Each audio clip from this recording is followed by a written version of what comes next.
Bob Middleman, Enelow Shoes. We're here, and I hold in my hand, this is the most important note. It's baseball, because February starts tomorrow. Pirate Fest recently. I'm all in. Pirate pitchers and catchers getting ready to head to a place that's a whole lot sunnier than Western Pennsylvania. But this guy, before there was a Google, when we had to rely on encyclopedias, he was that walking encyclopedia. He will give Google a run for their money when it comes to some of the greatest pirate names of all time. And I'm going to pull out some of the oldies but really goodies, and he's going to dazzle you with his talent. Are you going to go way back before I was part of this earth? Yes, way back. You're not going back to Deacon Filippi, are you? That's a little... New Era Caps. If you want to get your gear on, come to Enelow Shoes. You can get your kicks, meaning your shoes. You can get this, all sorts of great apparel. But listen, when I was growing up, when we were growing up, this was the only emblem you had on your hat. P for our Pittsburgh Pirates. Let me begin with some outfielders, and you just give me a quick thought or two. Willie Stargell. Go ahead. Wilford Dornell Stargell, born 1941. Yep. I remember he came up in about 1962 at the end of the year. I was listening on the radio to Bob Prince, and he caved.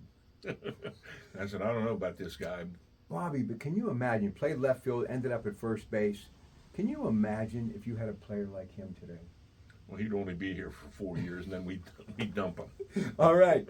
Up next, Roberto Clemente. You ever seen him play in person? I saw him a ton of times. Talk to me. And I just used to love to see him go out to right field, the ball would come off the wall, he'd take it like that and just turn around and fire and throw it to third base. One hop, boom. Don Hoke or whoever, Bob Bailey was over there, they tagged the guy out. It was phenomenal. Everybody knew him because he could hit, he could run the bases, he could throw. But he was everything that was baseball to us growing up. The best we ever had.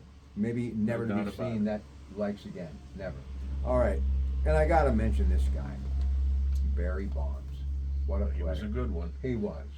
It's a shame that he didn't get along with the media while he was here, because they could have had a field day with him. The one guy that he was very close to was John Parada. Right. John told me one time he didn't have any trouble with him.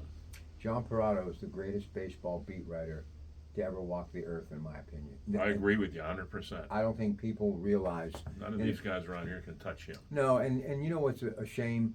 I still wish he was covering the Pirates, but he does his Pittsburgh baseball now, and it's second to none. All right. Andrew McCutchen still with this baseball team. Go ahead. He's a good one. He is a good one. He's not a fantastic one. He's the best that we've had over the last 15, 20 years, but he'd have fit in the outfield.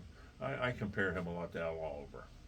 That was my next scoops. Al Oliver. Go ahead. Al Oliver, he used to crack me up because he said, I hit the ball harder than anybody, but I just hit it at somebody. They catch it. He could hit the ball the opposite He sure field. could, but he had a little chip on his shoulder, I think, and I think that cost him towards the end of his career because he wasn't finished. And I know he probably would have loved to have gotten 3,000 hits. All right. Let's talk about some oldies but goodies. Who can American? Pie Trainer.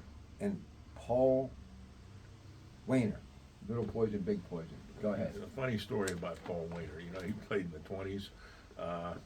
I was watching a Legion game against Hopewell about 15 years ago with, bless his heart, Moose Conley, who used to umpire, and Jack Damasco was there. And Jack told me that when he first signed with the Cardinals, Paul Wainer was his hitting coach. And, that's just unbelievable. You're thinking, here's a guy that played in the 20s with a guy that played, I knew that he played in the 60s. And Paul Wainer was his hitting coach. I just thought that was phenomenal. The best second baseman ever, in my opinion, Bill Mazeroski. Bill Mazeroski, yes. You know who he replaced? I don't either. I can't remember. It might have been Kurt Roberts. Dick Hoke. Don Hoke. Don Hoke. Dick Groat. Yes. Don Hoke was one of the meanest, toughest guys that ever lived. When he died, he was chasing somebody that stole his brother or brother-in-law's car. You're kidding me. Mm-mm. Dick Groat. Dick Groat, phenomenal. Oh. They had that golf outing every year, and all my buddies from Pitt would be up there, and my one buddy'd call me up. He goes, "Come on up and eat here," and he'd always say, "Dick and Elroy are sitting here at the bar waiting for you." I never made it. Elroy face. Okay, now the Baron of the bullpen. Dave Parker going into the Pro Baseball Hall of Fame. 5-tool player. it's a shame that things ended up the way they did at the end in Pittsburgh. Should have stayed in Pittsburgh forever. I think, well, the fans were on. They turned on him. They did. You know, he got $1 million. They were threw batteries at him and everything Horrible. else. Horrible. It was terrible what they did to him, and I'm glad he's getting his due now. Definitely. One of my favorites, Jason Kendall, Tough kid, tough as nails. was done though after the leg injury. I can Never was the same. my wife and I were at that game. Can still see him running down first base and Oh. snapping that. Oh. It's terrible. All right, Archie Vaughn. Marky Vaughn, he drowned at I think age 40 or 48. He was the second best shortstop to all this Honus stuff? Wagner. Oh. Well, don't even ask me who played shortstop for Pittsburgh last year because I can't remember. You know who I remember, and I bring the name up, Gene Alley. Oh, was he tough? Yeah. You know, Gene Kleins, Gene Alley, Bill Madlock, all these names from different eras still mean so much to me. Gene Alley was so good, and he I think he injured his shoulder on a double play, and he was never the same after that. What else? Bob Friend. Bob Friend.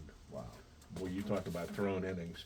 You know, when the Steelers moved into Three Rivers, we had season tickets, and he sat right in front of us.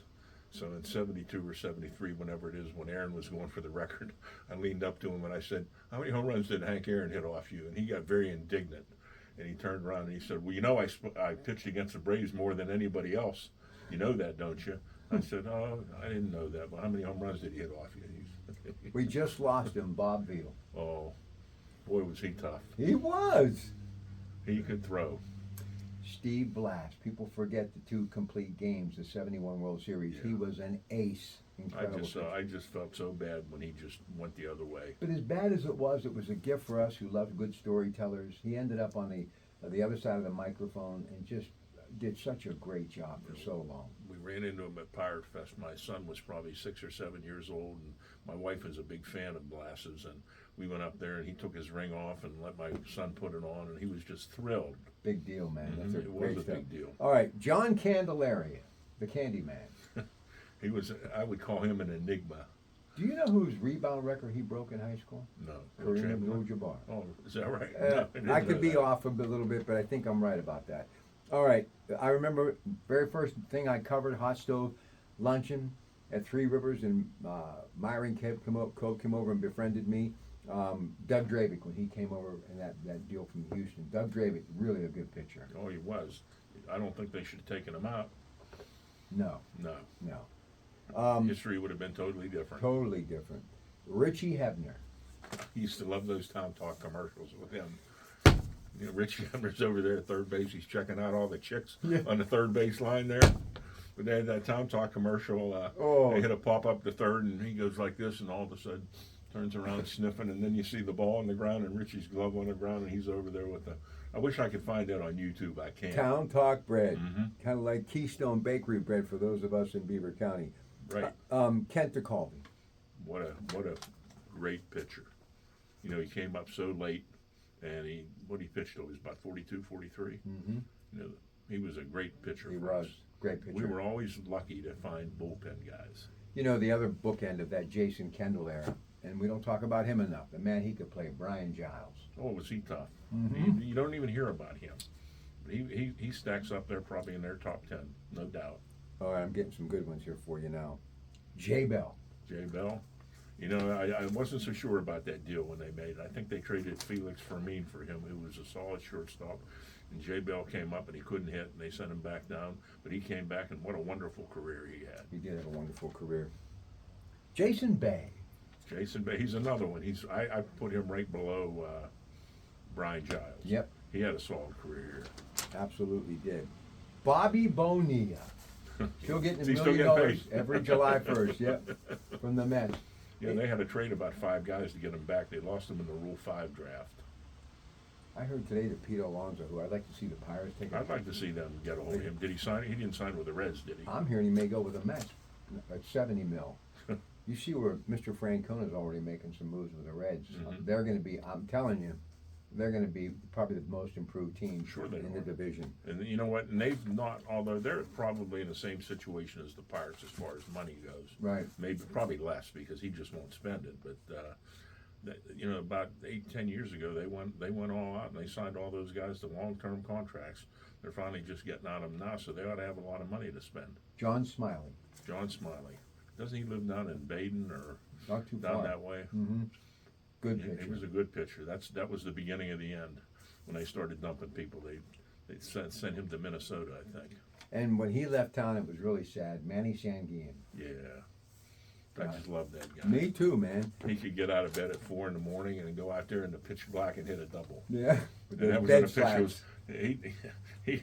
They could throw it in the dugout and he'd hit it. When Gunners did, Bob Prince said it was a bed slat. First time I saw a bed slat, I went, boy, that bat, man. It looked like a bed slat. It looked like a pretty good stance there, Rob. Thank you. Tony Pena. He was a good one. We got a lot for him. We traded him to St. Louis. He He was a said- good, solid catcher He for said us. he cried uncontrollably when he was traded. He wanted to stay He was here all we had in Pittsburgh. at that point. Who else? Bill Madlock. Let's talk about Mad Dog a little bit again.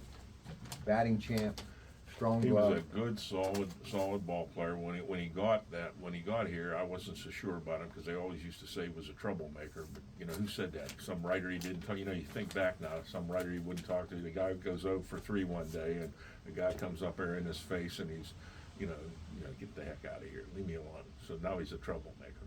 All right. He was a good, solid ball player. New era, pirate caps, Enelows. Get over here while supplies last.